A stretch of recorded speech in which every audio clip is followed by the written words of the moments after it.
Marjorie Taylor Greene got up and had her chance to speak. It was unbelievable. She made a fool of herself. She made a total, absolute fool of herself. Didn't know what she was talking about. And it was just typical of her, the Jewish space lasers and all that kind of stuff. Welcome to Beyond Politics. We're podcasting all over the world, and now we're on YouTube on the Blue Amp channel. I'm Paul Hodes. I'm a former member of Congress, along with my co-host, writer, analyst, campaign manager, and former high-level congressional staffer, Matt Robeson. Today, we're going to find out the skinny on what's really going on behind the scenes in the U.S. House of Representatives. Representative Cohen, my friend Congressman Steve, it seems like the upshot of the McCarthy deal that he made with the Freedom Caucus is that the lunatics are truly going to be running the asylum. Is that what it feels like? What moments stand out to you that an outsider wouldn't see that you've gotten to see? I went to a classified briefing last morning, I believe it was, and it was on the balloon, the first balloon. There was a good crowd there, and there were 6 or 7 administrative leaders, the general in charge of ORAD, and either deputies or leaders of the security agencies. And they made a nice presentation on how we were concerned about collateral damage to people if we shot the balloon down over the United States. 3 buses, 200 feet. If it's shot down, will it hit people? You don't want to have anybody die, et cetera, et cetera. So they explained it well. At the end, there were only about 10 of us left in the room. And Marjorie Taylor Greene got up and had her chance to speak. And she got up and it was unbelievable. I mean, I waited to see her because I knew it would be a shit show. And she got up and she says, I'm just going to speak to you like the average American. I'm going to let you know what I think, like the average American would like to do it. You embarrassed the president of the United States. You let this balloon fly over the United States, but there was no press in there. And she went, we didn't know what was in that balloon. It could have been nuclear material. It could have been radiation. We didn't know what was in that balloon. And you let it fly over our country for 8 days. That was just shit. It was bullshit. And I don't believe anything you're telling us. And you're giving us a bunch of, we think and we might, and this and that. Then she finished her diatribe, and there was nobody there to listen to it. There were about 10 of us. And then one of the fellows up on the panel, I was proud of him. He started speaking and responding to her, and she interrupted him. And he jumped right in. He said, ma'am, I didn't interrupt you. And I appreciate you're not interrupting me. And she shut up. But she's unbelievable. She made a fool of herself. She made a total, absolute fool of herself. Didn't know what she was talking about. And it was just typical of her, Jewish space lasers and all that kind of stuff. And that's what we've got the other day. We should have used the Jewish space lasers on that balloon. Or maybe that's what she's saying. We didn't know. There could have been nuclear material. Right. There could have been COVID. There could have been Jews up there. How do we know that it wasn't Jews in the Chinese balloon? I mean, we should get to the bottom of that. You're right. Please. Now, I was just going to say that she's just awful. The other day in my city, we suffered a terrible police murder of a young man who was never had an arrest of any kind, and to the best of my knowledge, a traffic violation, named Tyree Nichols. He was killed by 5 Memphis police officers, and it's been very much of a national story and a terrible story. And one day recently, I understand in committee, Marjorie Taylor Greene compared Tyree Nichols' killing to Ashley Bob Babbitt's. Oh. And I just got so angry. I thought, how can you do that? Wow. Officer shot Ashley Babbitt in the speaker's lobby of the United States Capitol, was protecting the United States government officials from insurrectionists who came in with anger and had been shouting. Some of them have been shouting, hang Mike Pence and where's Nancy Pelosi and all that stuff. He was defending us and gave her warning signals, and she didn't do. And Tyree Nichols did nothing and got the hell beat out of him and he was killed. But that's the mentality we've got, Marjorie Taylor Greene. One of the things that we don't see, the members of the general public, is what's going on the floor of the House of Representatives and the dynamics there. There's a lot that you pick up when you're there on the scene that C-SPAN just doesn't capture. And I'm wondering, what is that vibe like? The Republicans had this massive internecine warfare breakout in the speaker race. Is it weird? Are there groups clustering together? Is Marjorie Taylor Greene is she sidelined? Do people think that she's a total nutball and they steer clear because she might attack them? What are you picking up from that vibe?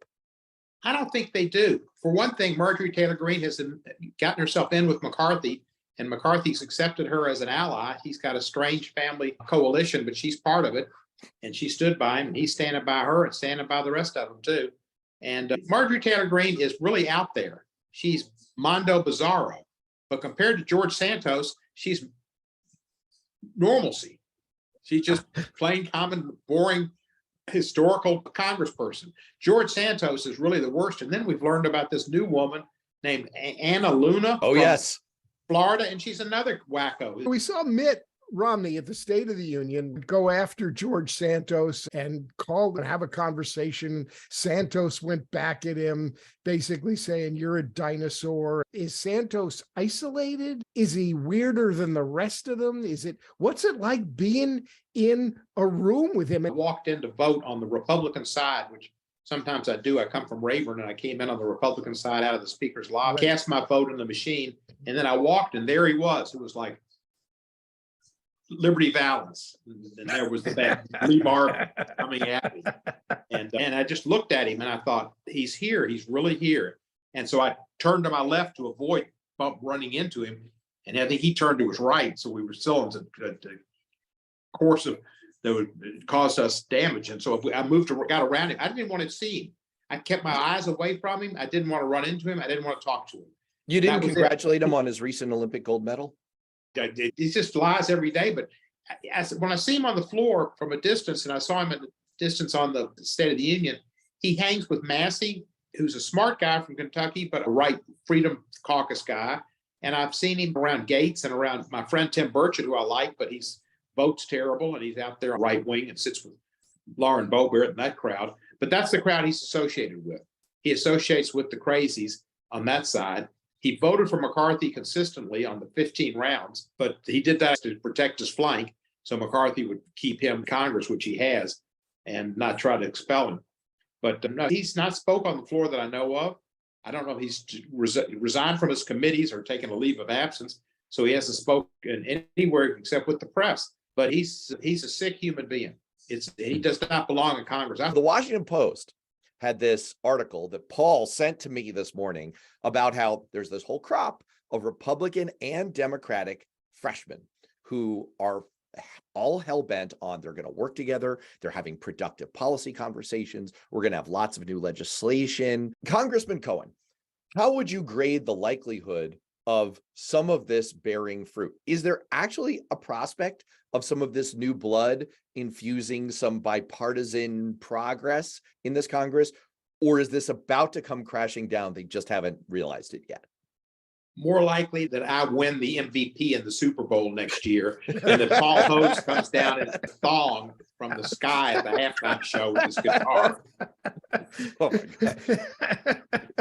Wow. I want to see the prop bet on Paul Hodes in a thong versus the MVP. I think my money would be.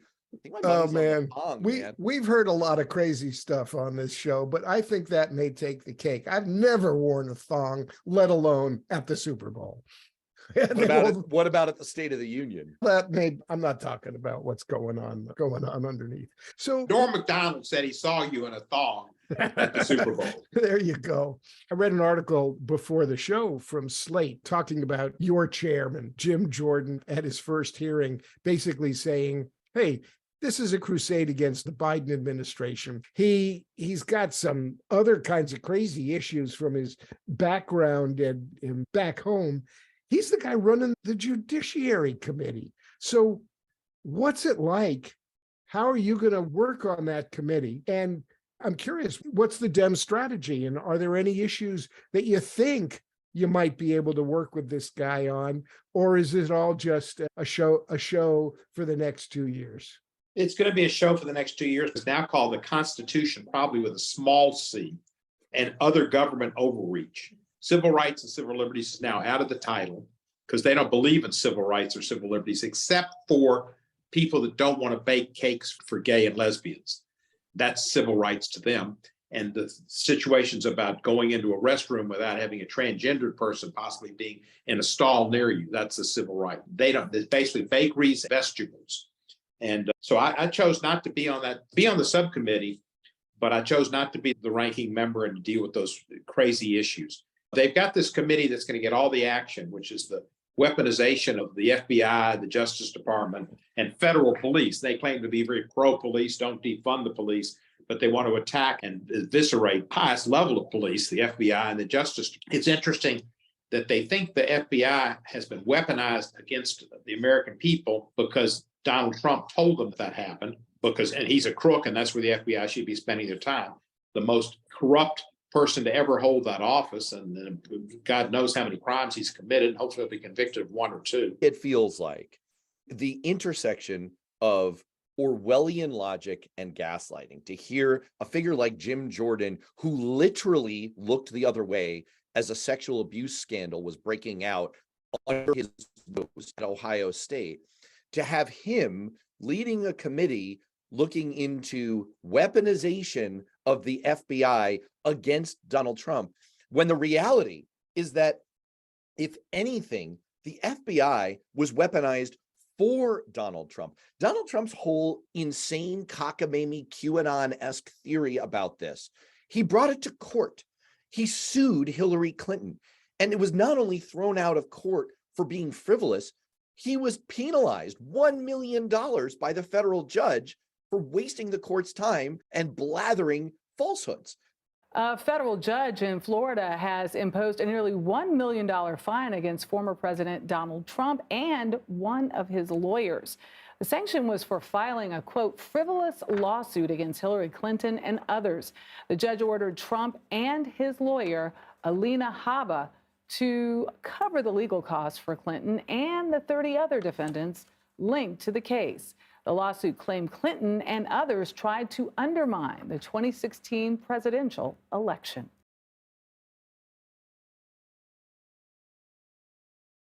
This entire theory that Jim Jordan is following up on is just a cut from whole cloth insanity balloon, but it's also gaslighting. There's going to just be a lot of that, and most of the bullshit's going to be at the weaponization special committee. Goldman's going to be great, and some other people are on there going to be fine. They decided, they did try this once before, but they were not the majority, to have all Judiciary Committee meetings started with a Pledge of Allegiance. So the first guy they had lead the pledge was a guy who's lived in Matt Gaetz's district, invited by Matt Gaetz. Turns out he's wanted or has been charged with murder in Michigan, and the case is held. I think it was dismissed without prejudice because a woman. This is a love triangle, I think, and she didn't want to testify.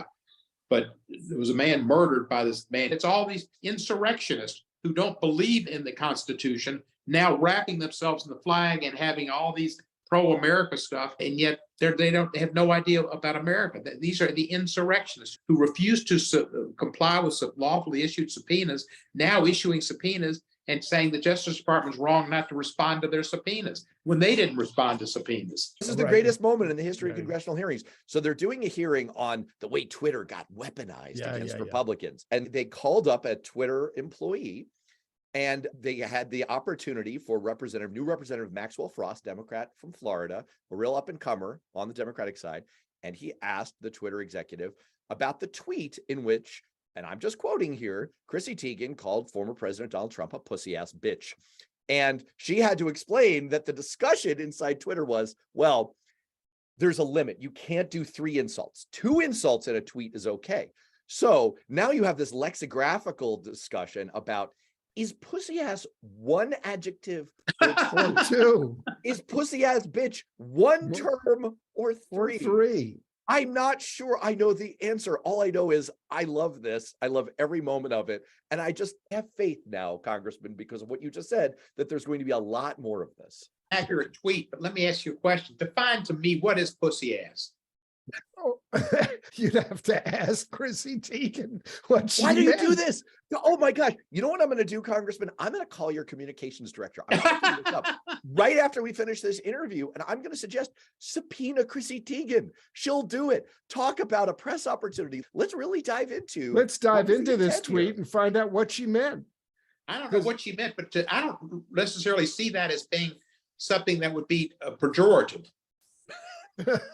It might be complimentary in the case of the former president. Representative Steve Cohen, passionate advocate for justice, truth, and democracy. Thank you for being with us. Thank you, Paul. Good to be with you.